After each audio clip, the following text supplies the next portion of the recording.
Donc, bonjour à tous et bienvenue sur le Learn and Earn Crypto Podcast. Et aujourd'hui, sujet qu'on a discuté, en tout cas, on s'était donné ça comme sujet avant l'événement qui s'est passé. Aujourd'hui, on vous parle de Terra Luna, To the Moon ou To the Grave. Ouais.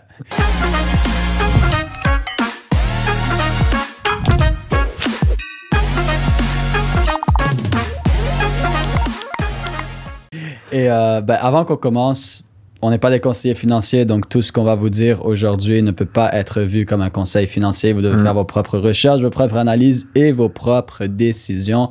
L'investissement et le trading, c'est risqué. Donc, faites vos propres décisions. Puis un dernier point aussi. Je pense que ça commence à faire le tour, mais on a juste un compte Instagram. Ouais. sam.levaq, jp.roussseau, puis learnandearn.crypto.podcast. That's it. C'est les seuls comptes, les autres, c'est des scams. Si vous faites avoir, tant pis pour vous. Exact. Seulement un compte, alors vous ne faites pas avoir. Puis voilà, Terra Luna qui est... Ouais. C'est drôle parce qu'on voulait en discuter, puis il y a eu toute la situation avec. Alors, ça fait juste venir faire un complément sur ce qu'on voulait parler. Puis, yes. Je pense que Terra Luna, il y a beaucoup de choses qu'on peut apprendre de Terra Luna. Premièrement, on peut apprendre qu'un projet avec un market cap de 40 milliards de dollars peut tomber à moins d'1 milliard en quelques jours. Et ça nous montre quelque chose, ça nous montre que la cryptosphère, c'est quelque chose de... C'est encore très jeune. Beaucoup de nouveaux projets, beaucoup de nouvelles choses, beaucoup de belles choses qui sont faites, mais beaucoup de défis aussi, beaucoup de challenges derrière ces choses-là. Puis Terra Luna, à la fin de la journée, c'était pas une mauvaise idée. C'était pas non plus une mauvaise blockchain. C'était pas un mauvais... Ben, le fondamental était bon. Ouais, le fondamental était bon, puis ça prouve que même si c'est un bon fondamental, ça veut rien dire. Exact. Regarde pour une compagnie comme Sears. Combien de temps ils ont été là, boum. Fini. Combien de compagnies qui ont valu des milliards et des milliards et des milliards, qui ont été là pendant des fois des 20, 50, 100 ans. Après ça, des fois en 2 ans, c'était fini. Yeah. C'est arrivé encore et encore et encore et encore dans une industrie plus classique. Alors maintenant, imaginons pour la crypto. Et je pense que Terra Luna, pourquoi ça a beaucoup de choses à nous apprendre? Ben, premièrement, ça nous apprend à diversifier son portfolio. Ouais, 100%. Genre, si tu avais mis 50% de ton portfolio dans Terra Luna, ça faisait pas de sens. Si tu avais, exemple, moi, j'avais 2-3%, 2% dedans, c'est parti. Sauf qu'il reste 98%. Donc, première chose, apprendre à diversifier son portfolio. Deuxième chose, apprendre à prendre des profits. Puisqu'exemple, 100%. Ceux qui sont rentrés comme nous, moi aussi, je suis rentré assez tôt dans Terra Luna, quand il était à 10-15 $, ben, apprendre à prendre des profits. Hein? Je veux dire, quand il est arrivé à du 70, 80, 90, personnellement, et je pense que n'importe qui aurait dû prendre au moins 80%. Parce que de cet argent-là, comme on en a déjà parlé dans d'autres podcasts, soit tu attends qu'il corrige, et même s'il continue à monter, quand ça recorrige, tu vas pouvoir le réinvestir dedans et même le diversifier dans d'autres projets. Donc, je pense que Terra Luna, justement, c'est par excellence l'exemple de diversifier ton portfolio, prends des profits, puis regarde, l'industrie des business de l'investissement, c'est risqué. Alors, il faut diversifier son portfolio. Ouais, puis ça prouve que c'est très risqué. C'est pas juste risqué, c'est très risqué. Ouais, et ça nous prouve justement aussi le bon point. On est dans quelque chose de complètement nouveau. Quelque chose 100%. Qui évolue tout le temps. Puis Terra Luna, les gens m'ont beaucoup demandé, est-ce que tu penses que ça va repartir? Est-ce que... Justement, c'est quoi ton avis par rapport à ça? Est-ce que tu crois que ça va repartir ou tu crois que non? Non, c'est ça. Moi non plus, je crois pas. Là. Terra Luna, en fait, c'est justement des stablecoins qui sont sur un algorithme. Et ce genre de technologie-là, c'est déjà arrivé auparavant. Des projets qui ont fait la même chose et qu'ils sont allés à 0 $. La différence de Terra Luna, c'est qu'ils avaient quand même un vrai écosystème, des vrais partenariats d'affaires. Ils avaient toutes sortes de choses pour compenser que les autres qui ont fait quelque chose de similaire avant n'avaient pas. Et donc, c'est ce qui rendait Terra Luna différent de cela. Puis, ils se backaient aussi avec du Bitcoin. Du Bitcoin, éventuellement, ils l'ont fait, oui. Puis, ouais. quand on regarde ça, c'est ce qui était différent, mais en même temps, quand on regarde par rapport aux autres stablecoins, ce qui était sur des algorithmes, qu'est-ce qui est arrivé, ben, c'est qu'ils sont allés à $0 et le projet n'a jamais remonté. Là, Terra Luna, son nom, il est détruit. Imagine. Ouais, complètement détruit. Là. Les gens ont perdu confiance déjà à la base. Ça va être, c'est ça exactement. Ça va être difficile pour eux de regagner confiance, surtout que le prix est descendu en bas de 1 sou. Ouais, exact. Plus aucune confiance. Plus aucune confiance. De la part de personne. Et même, imagine, t'es nouveau et tu fais juste aller regarder le graphique et tu vois ça. Tu fais, c'est quoi ça? Alors, est-ce qu'à court, moyen terme, on peut avoir du pump and dump? Ben, c'est possible. Moi, je pense que oui, absolument. Est-ce qu'à long terme, ils vont pouvoir se remettre de ça? Je pense pas. Je vois même pas le but d'essayer de se remettre de ça parce que là, ils ont dit, mais qu'est-ce qu'on va faire peut-être? C'est enlever le Terra. Le Terra qui était justement leur stablecoin, qui était PEG avec Luna. Mais si tu enlèves le Terra, c'est juste un nouveau projet. Genre, c'est ça. Ça n'a plus rien à voir. Tout le projet, c'était justement le Terra qui est PEG avec Luna. C'était tout autour du stablecoin. Mais donc, il parlait de justement peut-être comme le relancer sous une autre façon, puis que je crois que c'était Matic qui les supportait dans là-dedans, je sais plus. Mais moi je pense que s'ils veulent relancer Terra Luna, ça va devoir être un projet différent. Genre comme moi, je crois qu'ils vont juste devoir changer de nom tout court, d'identité, là, parce que même s'ils changent, la dynamique, ça va être difficile de le repartir. C'est comme avoir une compagnie, n'importe quelle compagnie. Disons que tu fais des plats préparés à l'avance que les gens achètent, puis que, je sais pas, il y a plusieurs personnes qui font des indigestions alimentaires. Ben, c'est sûr que ça vient briser ton nom, même si tu essaies de repartir ton nom avec une nouvelle équipe, une nouvelle stratégie marketing, ça va être très difficile. Ouais. D'autant mieux de juste comme laisser cette compagnie-là puis en démarrer une nouvelle en apprenant de tes erreurs, en fait. 100%. Puis c'est pour ça que je pense qu'à long terme, c'est fini. Soit ils vont en redémarrer une autre, soit il y a d'autres, parce que c'est un écosystème grandissant, il y a d'autres entrepreneurs, d'autres personnes qui vont voir ça, qui vont voir ce que Terra Luna a fait, qui vont venir prendre le bon, qui vont venir regarder ce qui s'est mal passé, qui vont corriger ça et qui vont lancer quelque chose de mieux. Et, 100%. Et dès que ça serait fait, ben, de toute façon, ce projet-là mangerait la compétition directement à Terra Luna, vu que Terra Luna existe plus de nom. Ouais. Il existe encore, mais il existe plus vraiment. Exact. Même que les échanges l'ont délisté. Là. Ouais. Mais moi, ce que j'aimais bien de Terra initialement, c'était du fait qu'il se backait avec du Bitcoin. C'est le sujet que je t'avais dit. Hey, on devrait en parler parce que c'est quand même intéressant. Puis aussi avec le staking que tu avais sur Anchor Protocol. Qui était quoi, je crois, à 24%, puis qui avait descendu jusqu'à 18,47 approximativement. C'est quand même intéressant, surtout, tu sais. En plus, j'en parlais. Je disais, tu sais, pour les gens qui sont peut-être plus frileux d'investir dans des projets X, Y, Z ou qui sont pas capables de vivre avec la fluctuation, ben ça peut être quelque chose de bien parce que tu as quand même un bon retour. Puis après ça, tu vois que ça plonge. Je me suis dit comme, une chance que personne comme à qui que j'ai parlé de ça dans mes proches ont décidé de faire le move parce que je connais des gens que leurs parents ou des gens de leur famille ont pris 5, 10, 15 000 et l'ont mis en staking. Puis au final, aujourd'hui, c'est quoi qu'il leur reste de cet argent-là? Ça, quand tu prends la responsabilité d'arriver, par exemple, de dire, tu prends la responsabilité, tu n'as pas le choix de la prendre parce que c'est toi qui dis à ta famille, hey, tu sais, voici une option qui est, si tu es plus frileux de mettre dans du Bitcoin puis que tu n'es pas capable de vivre avec les fluctuations, puis tu arrives après ça dans justement un stablecoin puis que ça plante, tu dois prendre la responsabilité que c'est toi qui as, entre guillemets, conseillé ou recommandé à la personne. Donc, ça fait très mal. Morale de l'histoire, si t'es juste frileux, tu veux pas regarder et puis attendre. Juste achète du Bitcoin quand le prix est bon et puis attends, c'est tout. Mais voilà. Mais après, pour ceux qui n'ont pas compris ce qui s'est passé avec Terra Luna, comment le protocole fonctionnait, c'est assez simple. Et justement, Encore Protocol fait partie de la raison pourquoi ça a tombé aussi vite aussi. Parce que en fait, qu'est-ce qui se passe? C'est que pour maintenir le prix de Terra, qui est le UST, le stablecoin à 1 $. Ce qui venait, le PEG, ce qui venait supporter ce prix-là, c'était Luna. Le Luna qui était le projet crypto en question qui allait jusqu'à 100 et quelques $. Et dans le fond, tout leur écosystème fonctionnait là-dessus.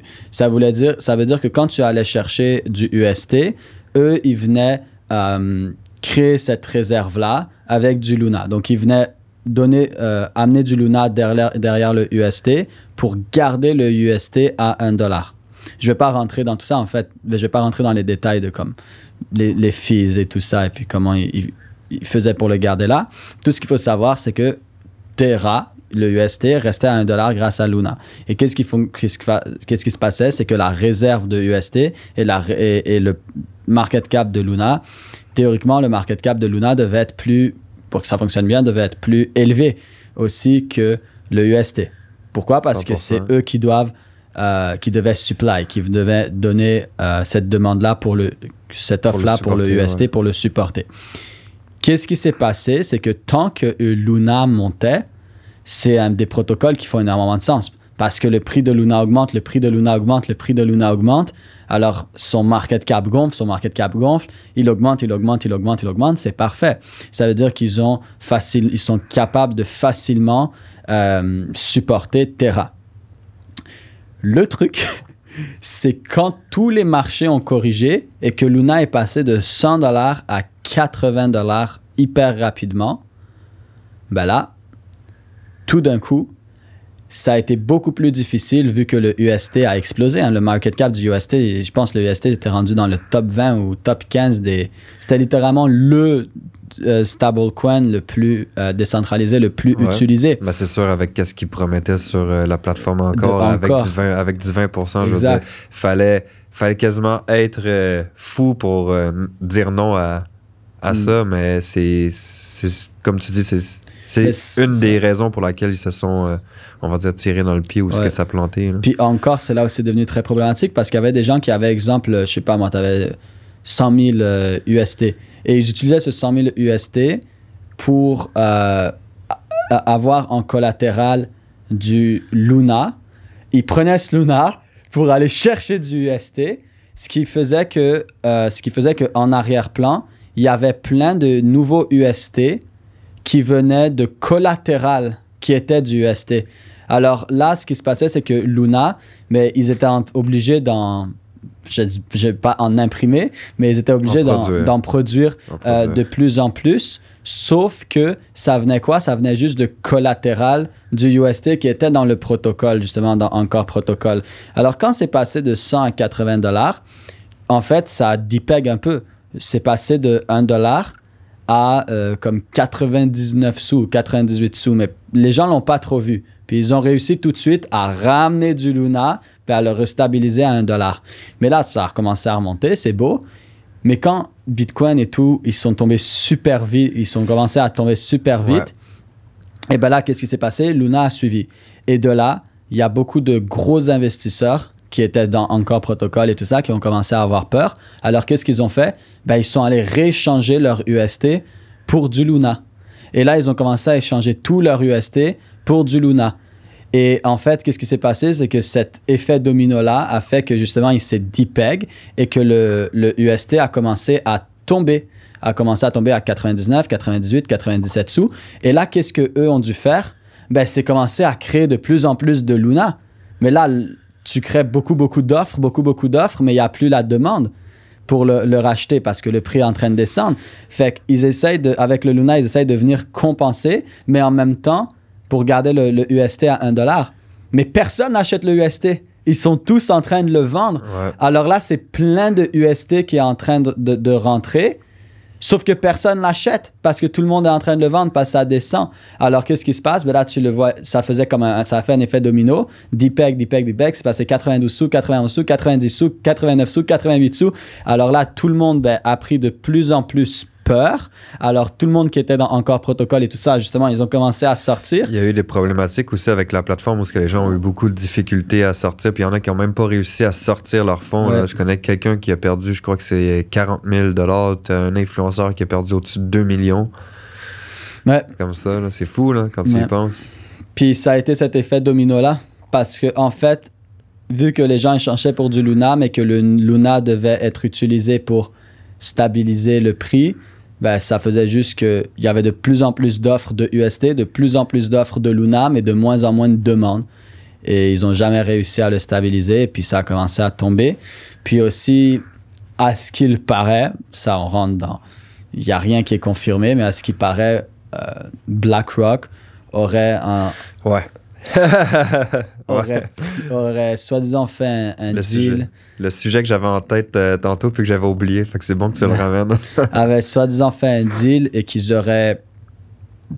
ça aurait été eux qui auraient passé justement à Terra Luna 100 000 bitcoins, parce qu'on sait que Terra Luna voulait justement backer le Terra sur du bitcoin, mais que BlackRock aurait fait un deal en dessous des caméras, là, en dessous de la table sans que personne voit, pour échanger 100 000 bitcoins, pas 100 000 $, 100 000 bitcoins à Terra en échange de UST. Mais ce UST-là serait venu d'une trésorerie, quoi. C'était pas en circulation. C'est vraiment... voilà, c'est venu en dessous de la table, quoi. C'est venu d'une réserve. Et de là, le prix a commencé à exploser. Et puis après, ce qui serait passé, à ce qui paraît, c'est que eux, ça aurait été un des éléments déclencheurs aussi, parce qu'ils sont rentrés dans le core protocole et tout. Et dans le fond, ils l'ont complètement short. Quand le marché est arrivé bien haut et que tout a commencé à descendre, ils ont tout pris leur argent qui était en UST et ils ont dit, redonne-nous tous les bitcoins. Donc, ils sont venus remettre tout ce UST et tout revendre le UST pour du Luna et pour réacquérir leur bitcoin. Et puis de là, ben, la valeur a complètement été défoncée.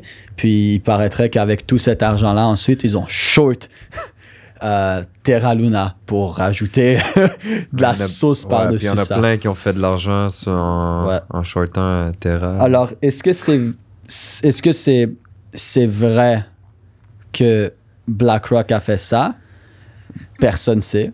Ils ont nié. Est-ce que ça serait étonnant? Moi, je serais pas étonné. Exactement. L'histoire, ça serait juste l'histoire qui se répète à maintes et maintes reprises, comme c'est arrivé avant. Puis après, tu peux nier dans les médias, on s'en fout, là. Je veux dire, est-ce que c'est vraiment vrai ce que tu dis? C'est qui va faire comme, ouais, c'est exactement ce que j'ai fait. On a shorté tout ça. C'est sûr que non, c'est sûr qu'ils vont nier, puis s'ils en font partie. Là, puis après, est-ce que si c'est arrivé, ça a fait complètement tomber Luna? 100%. Est-ce que, par exemple, à long terme, Terra Luna n'aurait pas fini par peut-être tomber? Ça n'empêche pas que dans le protocole, il y avait des failles. Parce que s'il n'y avait pas eu de failles, ça n'aurait pas fonctionné. Exactement. Donc, est-ce que ça a fait tomber Terra Luna beaucoup plus rapidement qu'il aurait dû? C'est sûr, si c'est vraiment arrivé, ce que je ne serais pas étonné. Mais est-ce qu'à long terme, même si ce n'était pas arrivé, ça aurait fini par arriver parce qu'il y avait des failles? Sûrement aussi. Donc, je pense que, voilà. Est-ce que Terra Luna s'est fait short par du smart money et des grosses institutions? C'est fort possible. Est-ce qu'ils avaient des failles? Oui aussi. Yes. Donc, voilà. Point de... Ben après, de toute façon, ce qu'il faut comprendre, c'est qu'il y a des failles dans chaque projet, puis il faut juste après s'adapter, s'améliorer, puis peaufiner. Puis exact. C'est comme souvent j'entends Solana, il y a des failles. Oui, mais si tu avais été là en 2017-2018, avoir Ethereum, mon ami, c'est ça. Alors, il y avait plus que des failles. Alors, c'est aussi quelque chose de normal, ça fait partie du jeu. Et puis voilà, quoi. Donc, conclusion, Terra Luna à court terme, moyen terme, je pense qu'il peut se faire pump and dump. Mais comme on dit pump and dump, fais attention, parce que dans la plupart du temps, c'est toi le dump. Ouais. Mais à long terme, il n'y a plus de nom. À long terme, c'est plus to the moon, hein, c'est to the grave. C'est dans la tombe, c'est pieds sous terre. Comme là, il continue à tomber. Moi, je ne serais pas étonné à un moment qu'il touche 0,000. Voilà, c'est 0. Ouais. Les autres stablecoins décentralisés qui étaient le même type des stablecoins d'algorithmes, maintenant, si vous allez les voir, même des gros projets qui ont valu des milliards aussi, ben, ils sont à 0. Ouais. Voilà. Puis disons, là, pour terminer, un dernier sujet, tu penses quoi de tous les stablecoins en général? Parce que, tu sais, si on sait que c'est décentralisé, puis que ça a complètement... Je pense que c'est quand même un bon sujet à apporter pour terminer le podcast, mais le fait que, tu sais, justement, l'UST a planté, même si c'est décentralisé, tu sais, si on regarde même le USDT, le Tether, il a quand même chuté à 94 sous, là, il est remonté, puis on sait que c'est un stablecoin qui est backé par rien du tout. Là. Ben, le USDT, ils ont eu beaucoup de situations à cause de ça aussi. Ils se sont fait poursuivre par la ville de New York en justice parce que voilà, c'est un peu flou. C'est pour ça que dans les stablecoins centralisés, je préfère le USDC. Qui est celui de Coinbase. Mais même si tu regardes Coinbase, on a affirmé que si tu laisses tes tokens puis ton argent sur leur exchange, puis qu'eux tombent en faillite, ils peuvent utiliser ton capital pour régler leur faillite. Donc, ben voilà, tout ce qu'il faut dire. L'univers de la crypto qui est encore tout nouveau. Et tu vois, c'est de la régulation qui arrive, mais je pense qu'on va parler on a un épisode sur la régulation, alors je vais garder ça. Cette question-là, on va revenir dessus avec la régulation. C'est bon, on fait ça. Donc, guys, si vous êtes guys and girls, hein, parce que il y a quand même quand je regarde les données, il y a quand même un petit pourcentage de femmes, mais c'est beaucoup plus des hommes. Mais bref. Tout le monde. C'est ça, tout le monde. Si vous êtes venu chercher de la valeur, partagez le podcast. C'est la seule chose qu'on vous demande. On est en train de compléter la première saison, en fait, de Learn and Earn Crypto Podcast. Donc, pour la deuxième saison, si vous voulez vraiment aller chercher une deuxième saison, en avoir une, ça va nous faire plaisir, mais partagez le podcast. Laissez-nous des commentaires, laissez-nous des notes sur Spotify, sur les autres plateformes, parce que c'est tout ce qu'on vous demande, tout simplement. Vous êtes venu chercher de la valeur, soyez pas égoïste et partagez de la valeur. Voilà. Notre but, c'est d'impacter positivement la vie de 10 000 personnes d'ici 2025 grâce à l'éducation. Impacter leur vie en donnant de la liberté géographique, liberté de temps, liberté financière. Et on ne pourra pas impacter 10 000 personnes tout seul. C'est quelque chose qu'on va faire tous ensemble. Alors partagez-le parce que comme ça, vous ne savez pas qui vous pouvez aider en partageant ça. Sur ce, on se dit au prochain épisode. Ciao. Ciao.